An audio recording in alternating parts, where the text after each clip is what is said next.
That's super exciting. He's absolutely right. I've loved from the beginning when we've talked about these things. I've just loved it. I'm like, yeah, no, let's do that. That sounds great. And it also happens to be a very complementary gift mix to my own, which I love people. I really, really love people. But when it comes to sitting and spending that time, hours and or weeks or months on end of counsel and partnership in the heart, it's very much in the design of their gift mix, and it's beautiful. It's super complimentary and amazing. Very, very exciting to me. Also, I want to let you know, because we do love to be able to interact in these settings. So we have that text number up there. So if you have any questions about pragmatics, spiritual, emotional, or any things like that, recommendations, we might not read the recommendations, but we have a team out loud. We'll read them.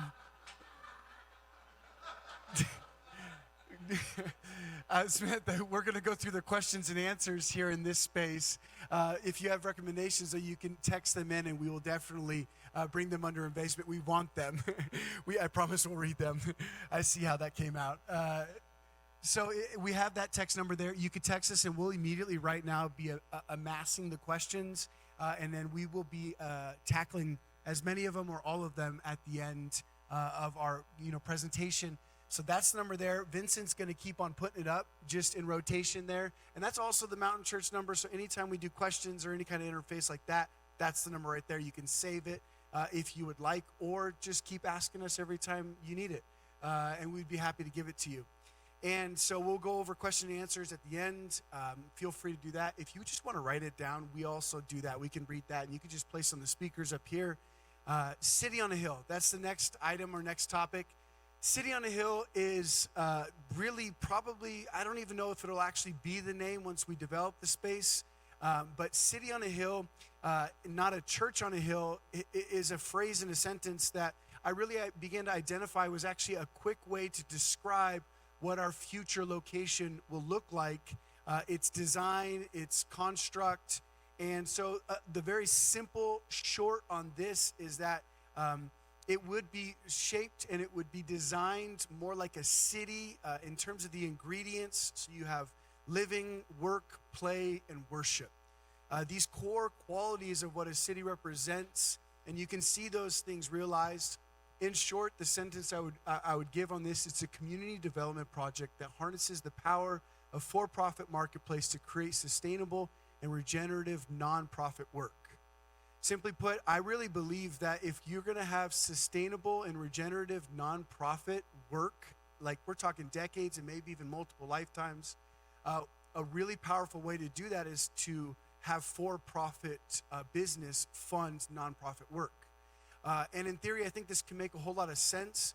So rather than having a church property that is just a church and has just church activity on there, you're able to perhaps shape it a little bit differently, still have church there and have powerful worship and have powerful community there, but you can shape it just a slightly different, take the same acreage, the same resource to build it, but then construct it in a way that really is friendly and utilizes the space for business, and the income that can come from that will be powerful to fund all of the nonprofit work that we would want to do for our community and for our city, for our nation, for our world, and it just begins to ripple out from there. And this is unique and this is different because most churches would construct their church property as a church. And here and there, they may do a coffee shop in the lobby, or they may have a community center, and that's the typical build for a church property, which is not bad by any means. But when asking the question, how can we create a community that is able to harness the profit of for-profit business or marketplace for us to be a financially free church community? And that would be the goal there, right? Is a church to not have to worry about its bills and its payroll by just charity income or by tithe and offering giving. And so we can position our church and our community to develop property and to develop the construct of that property in a way that is going to make room for business and for-profit business to sustain nonprofit work. And this is, I think this is a pretty unique concept. I've looked around quite a bit. I haven't seen a whole lot of it. And I can kind of see some of the reasons as to why, because there is some details that are a little challenging to figure out. There's some tax details, there's some income details, and things of that nature. But some of the two different ways I see income possible on this property is you have the landlord potential. So at the very least, the church can either itself alone or with other developers own a property that has income as a landlord. So the tenants pay rent for their units, and so we would design the space to facilitate those tenants' businesses. And we would choose businesses that, of course, were not in violation or in conflict with the character of Jesus. But at the same time, this would be an important thing, I think, for me to communicate, is I don't necessarily want to just establish businesses just for Christians. I would love to see them Christian-owned, but businesses for all to take part in. So, for example, not a Christian coffee shop as much as perhaps a coffee shop that's Christian-owned, and everyone can drink the coffee. Does that make sense? Okay, cool, awesome.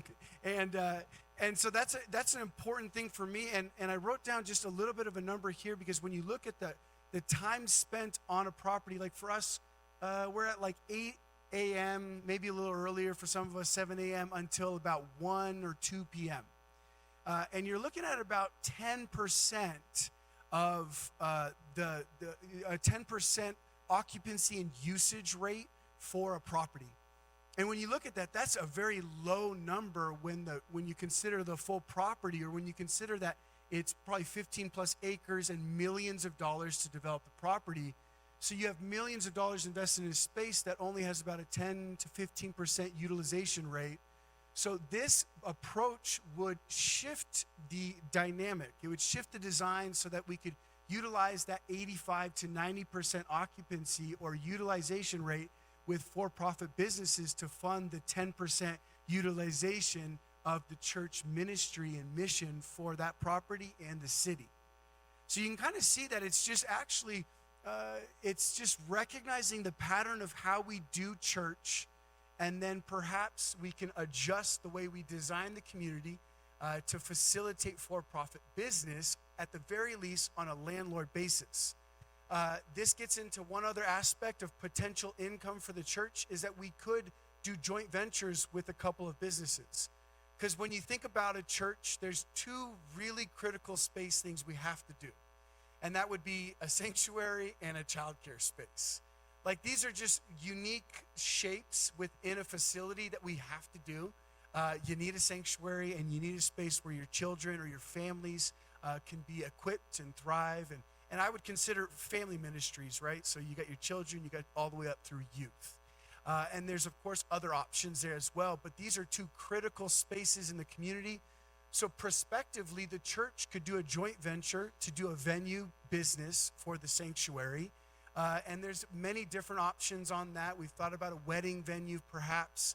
And there may be some size things there to consider. And also any other venue options as far as running a venue that is a business. And again, this wouldn't be church ran. This would be ran by business owners in partnership with the church property and or the property the church developed for that purpose. There's a couple of things that I believe are really powerful on this, is that when you have a space that is for business, like a venue or a wedding venue, then the business has in its plans to enhance the venue in a way that is powerful for business. So it will invest in it in a way that a church probably wouldn't want to invest that kind of money in it so that it could focus on its nonprofit mission, but a business would. And so the church would be able to have that as a benefit to its operation, to have a really beautiful venue for us to have fellowship and have church in, without that overhead to continue to run it. Because you look at some of the sound systems and some of the LED walls that you start to generate, and you're talking millions of dollars just for the production value. And that doesn't sit too well with some people that think about the nonprofit mission that the church has, or the broken people of the city. They're like, hey, why are we spending millions of dollars on lights and production and fog machines and LED screens and sound when there's people that are being trafficked or hungry or starving or orphaned and fostered and things like that. And I can totally understand the rub and the grievance. And so in this format, we're able to see a business fund that facility so the church can focus on its mission. And so that's a joint venture thing, and also a childcare space. We've actually got a couple of business owners in this community that already run those things.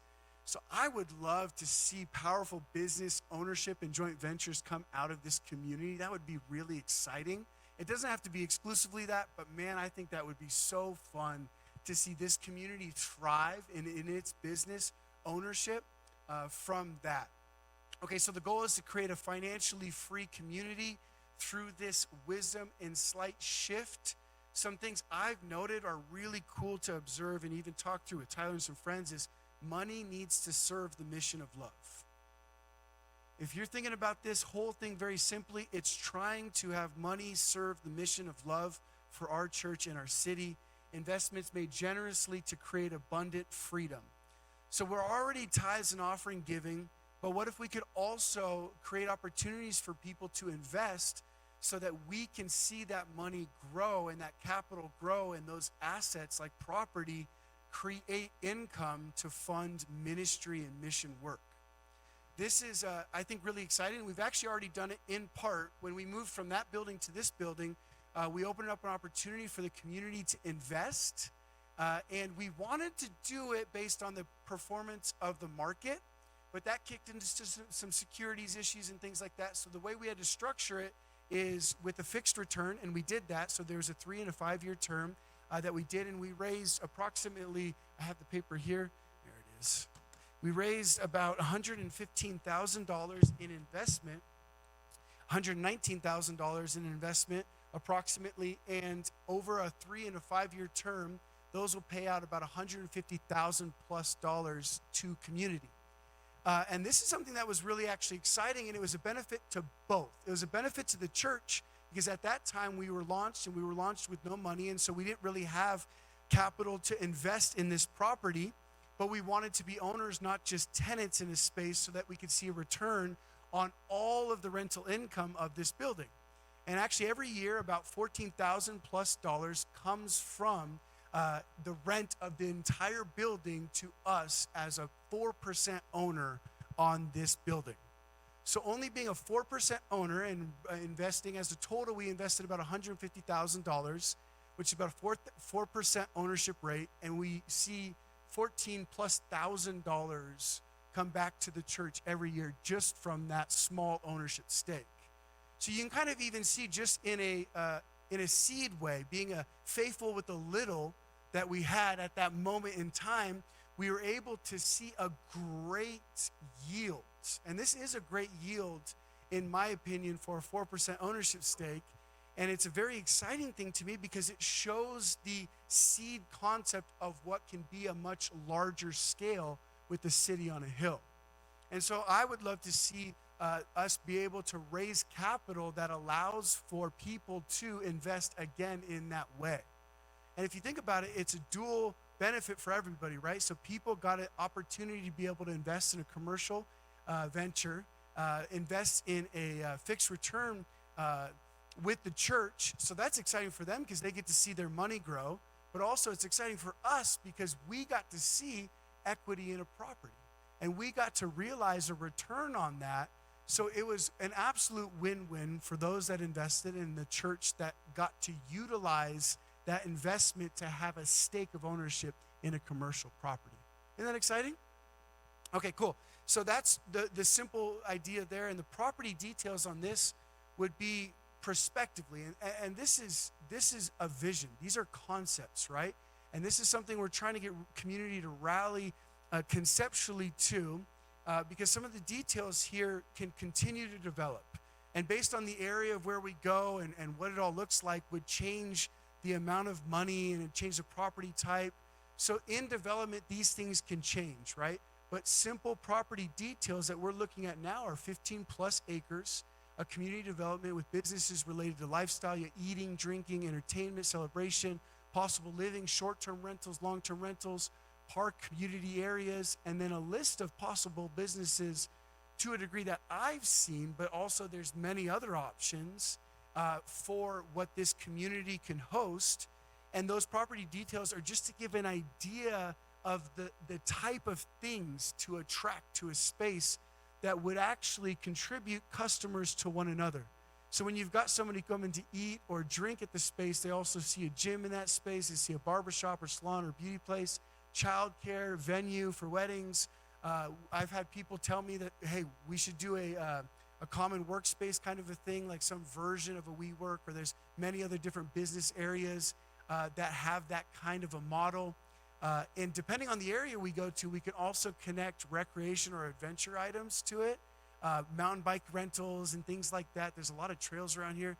There'd be a lot of really exciting potential options for this property, and it would be something that I think would be very exciting to do as a community.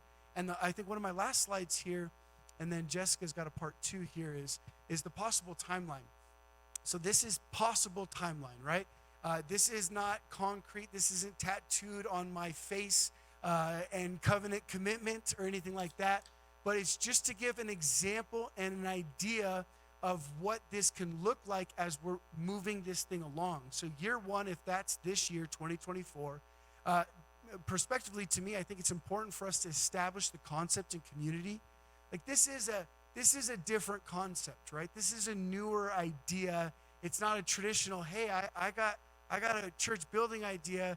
Let's build this bigger sanctuary and let's do it. We got to raise this money and give to it. Can you give to it, and can you commit to give to it? That's one way of doing it, but in this way, it's a unique concept, and it's a little bit different. I'm excited about it, but establish the concept, vision, and acquire land and begin to fund the project. So what's become clear as I've spoken to developers, commercial or land, is that the 2 powerful things that we really need to do in this is, 1, of course, have the concept and the vision in place with maybe even some artwork that we put together for it. But from my understanding and what I've been coached on in this is that it doesn't get real for a developer until there's land. And this is something that actually, as a church, the city is historically for us with ICOV and such, has actually partnered with us in different ways with leases and or direct purchases with these things before they get to auction. City tends to be relatively friendly to a church's development in different neighborhoods.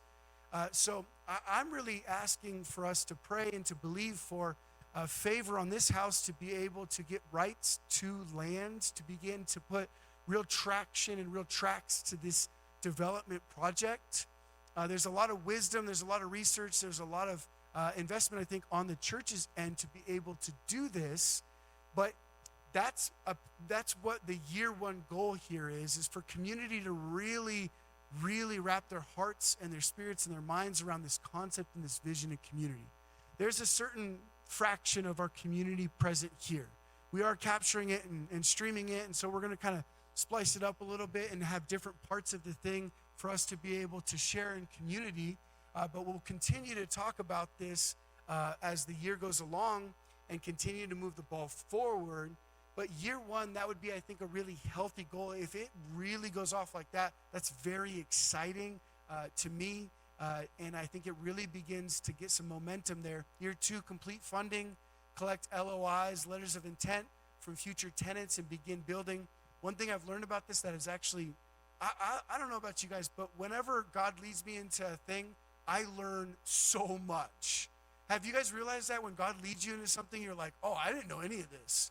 This is exciting. And one thing I've learned about this is that a bank will finance, if you own property and you have 80% or more LOIs signed by reputable businesses, banks are very inclined to finance that project. So this is something that's exciting. It's like, wow, that's actually amazing, because I wasn't sure about the church's ability to be able, how much can we own of this development project? If we own only 10%, I think that's still a huge win. If we own 50%, whoa, that's mega. If we owned like upwards of 90+%, then that would blow my mind. That would be incredible and amazing, especially at the age of our church. If we could do a development of that scale in that way and see those returns, that would set up this church for generations. And that would be also, I think, when you have financial freedom on a church like that, it changes the way leadership has to work. One thing that one piece of advice that my dad got from a gentleman from India, his name was Rambabu. He was a really powerful evangelist, healer guy from India, and just radical dude, really, really intense too. But he said to my dad, he said, hey, be careful not to build a beast that you're going to have to feed for the rest of your life.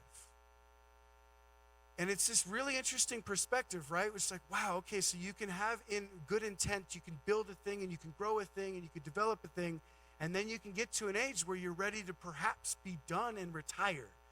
Maybe spend some time with your grandkids or just watch the sun rise and set whenever you want. But a lot of times you build and you develop in a way that when you are 50 or 60, you actually have a thing that you just have to continue to carry and carry and carry. And this is a great lesson that I think we've learned by watching, multiple churches with multiple generation flips happen. And you can build a thing, and it could be large and it could be exciting, and then you realize you have a tremendous amount of overhead and debt, and you have to sustain a certain population to afford it, because most of your income is based on charity giving. And if you get tired as a pastor and you just want to take a year off, or maybe retire, you have to consider the fact that that community might die if you retire. So this is one of those things where it's like, okay, well, how can we find wisdom on this? How can we find financial freedom, and how can we find an intelligent approach so that the pastors and leaders and laborers in the community can do it with the peace of financial freedom? So there's a lot of things that can be done from this place. There's so many different things that you can partner in. My wife was actually sharing with me, come on up, baby, grab a microphone. So she was sharing with me in a meeting, she's like, what's so exciting about all this is it's this dream of like, what's your part? Like, what's my part in this? What's that look like? We've been doing an outdoorsy business together. Yeah, we have. And we just started, and she made some mistakes with the battery right away. But it was all my fault. All her fault. It was all my fault. It's been fun to see the differences. So he obviously, you guys know, visionary. God will show him these incredibly massive things for the future. And I'm like, wow, that's amazing. And then almost instantly I'm like, oh my gosh, okay, so we have to do this and we have to do this, and how do we do this and how do we do that, and what do we, and so sometimes I'll go into the refining immediately, like I won't even let him finish talking. I'm like, okay, so now we need to do this and this and this, or you stay over there, we need to do this, and so, but with Outdoorsy, it's been kind of fun. I know, I was wanting to sit down too, can we just get comfy? And so no, it was just, what really excites me though, and just invigorates me, is seeing people in the role they're supposed to be. So for example, when we started this outdoorsy thing, it was Samuel's vision with our friends, like, oh, they've got an RV. Cool. You know what? I bet they'd let us put it on Outdoorsy. We should ask them. Okay, cool. You know what? Let me get this site started. So he starts to go into all the techie stuff, and I'm just like, okay. And then I start to get on board when I get to be creative. He's like, I need you to take pictures. Okay. Let's edit the pictures. Let's make it look beautiful. Let's set up the RV to where it looks like the wonderful destination everyone dreams of and the perfect national park they've always dreamed of. So I feel like that's how you, each and every one of your unique gift mixes, gets inspired by seeing, oh my gosh, there's my role right there. Oh my gosh, there's my work right there. You get to see the display of you being in the mix, even if it's not your face in it or it's not your name. You see your craftsmanship. You see your creativity. You see what God built you with, what's inside of you on display. So even the artwork over here, you might not know who did that beautiful artwork, but we do, and maybe you'll find out if you get to know people in this community. And so with these projects, the sky's the limit for how much involvement we need from each and every one of you here. And yes, anyone can fulfill a role. Anyone can take part. And believe me, if you've been involved in ministry for any amount of time, you've seen, here's a role, oh my gosh, we need to get this filled immediately. Okay, I guess I'll do it. And you just kind of see, someone kind of, well, it needs to be done, I'll do it, it's fine. But when you see someone enter that place that was designed and was meant to do it, it's the shepherd becoming a king. It's David out in the field fulfilling what he needs to do to keep his family afloat, to take care of his responsibilities. But when God anointed him with what was growing, what destiny was growing inside of him, that's when he began the road to becoming a king.